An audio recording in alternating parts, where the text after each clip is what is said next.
O Lula deve ter percebido esse cerco da direita sobre os governos populares da América Latina.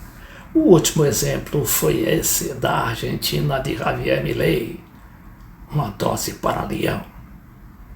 Mas ele insiste, o presidente insiste em dizer que a prioridade de sua política externa será o Sul global, como ele acaba de afirmar em sua viagem à Guiana.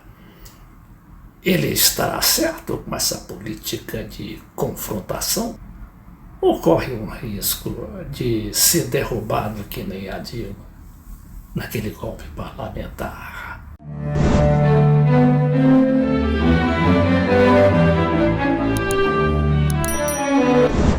A gente conhece as habilidades do presidente em lidar com essas questões mais polêmicas e cabeludas.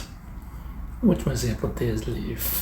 último desses exemplos foi ali quando ele atacou o governo de Netanyahu em Israel. Sofreu muita crítica, mas acabou provando que tinha razão, a ponto de o secretário de Estado americano Antony Blinken ter vindo aqui elogiá-lo e ainda mais pedir sua interferência junto ao governo da Venezuela para tentar uma saída negociada para a eleição presidencial deste ano.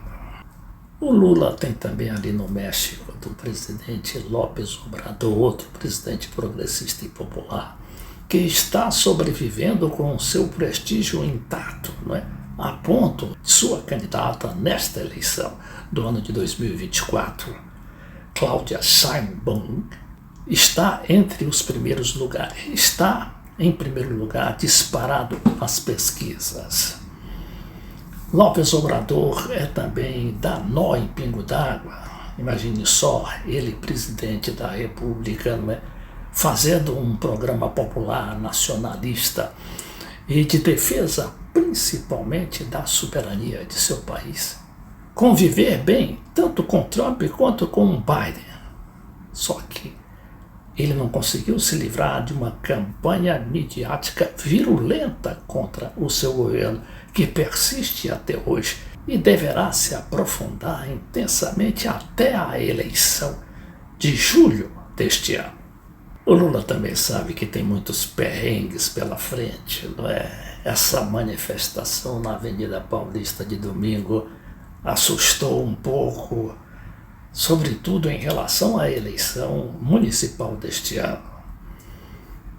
Houve aquela polêmica em torno da participação efetiva da população, mas o Bolsonaro teve a foto que ele se dizia merecedor. E assustou, claro, não é? Quem é que não reconhece o prestígio do Bolsonaro, o prestígio popular que ele ainda desfruta, apesar de toda essa campanha midiática contra ele e das besteiras também que ele fez com esses recursos a permanecer no governo através de golpes baixos, como ficou comprovado ali, inclusive pelos ministros do Supremo Tribunal Federal. Mas vamos ver no que é que vai dar isso. O fato é que o Lula continua a insistir nessa sua política externa independente, que ele está certo, inclusive em termos de economia, porque ao se voltar para a América Latina, por exemplo, ele tem condições de aumentar em muito a nossa capacidade, o nosso comércio, o nosso intercâmbio, que na época de seus 2 primeiros mandatos ele teve um grande superávit comercial e que partia justamente daquelas relações com a Venezuela, com a Argentina e aqueles regimes todos populares que estavam em franca ascensão. Só que depois, como a gente sabe, também caíram, né, a ponto de a direita se reinstalar no poder e não deixá-lo até hoje. Eu falo tudo isso a propósito das últimas declarações do Lula lá na Guiana. Como diz aqui esse portal Brasil 247, Lula pede a união do Sul global. 2 pontos. semelhanças colaboram mais do que a ajuda dos colonizadores. Em discurso na CARICOM, né, que é a comunidade caribenha, que estava ali reunida, a comunidade caribenha, o CARICOM, tem 15 países ali, aqueles países pequenininhos ali do Caribe, mas são muito unidos, que se congregam, né, e fazem grande pressão, inclusive na ONU. Os votos deles são importantíssimos. Então, diz que o presidente brasileiro criticou a dependência dos países mais pobres nas relações com ex-colonizadores e nações ricas e prometeu estreitar laços com o Caribe. O presidente proferiu um discurso incisivo, destacando a importância da união entre os países do Sul global, e criticando a predominância das relações com os antigos colonizadores e nações mais ricas. Essa aqui é uma afirmação que é muito contundente, e ele vai pagar muito caro por isso, porque as críticas vão ser ainda mais arrasadoras do que foram aquelas críticas em relação ao discurso que ele fez, né, relacionando ali supostamente o Holocausto, sem ele ter pronunciado a palavra Holocausto, a não ser o Hitler ou os judeus na época do Hitler. Por muitos anos, diz ele, acreditávamos que nossas relações deveriam ser apenas com os países que nos colonizaram ou os países ricos.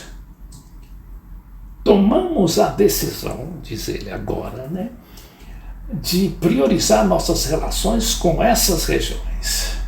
Mas nossas semelhanças nos ajudaram muito mais do que a ajuda dos nossos colonizadores, acrescentou Lula, o que é uma verdade, não é? Como a gente já se referiu ali, que em seus 2 primeiros mandatos o superávit comercial do Brasil foi muito grande, né? E isso beneficiou tanto os países vizinhos ali do nosso lado, né, os regimes ali populares, dos Kirchners, do Chávez na Venezuela, do Rafael Correa no Equador e alguns outros. E foi tão importante, quer dizer, a saúde econômica que isso proporcionou, que tanto o Brasil quanto esses países pagaram a dívida com o FMI. O Brasil chegou até a emprestar dinheiro para o FMI por causa daquela crise de 2008. Também estava a economia brasileira.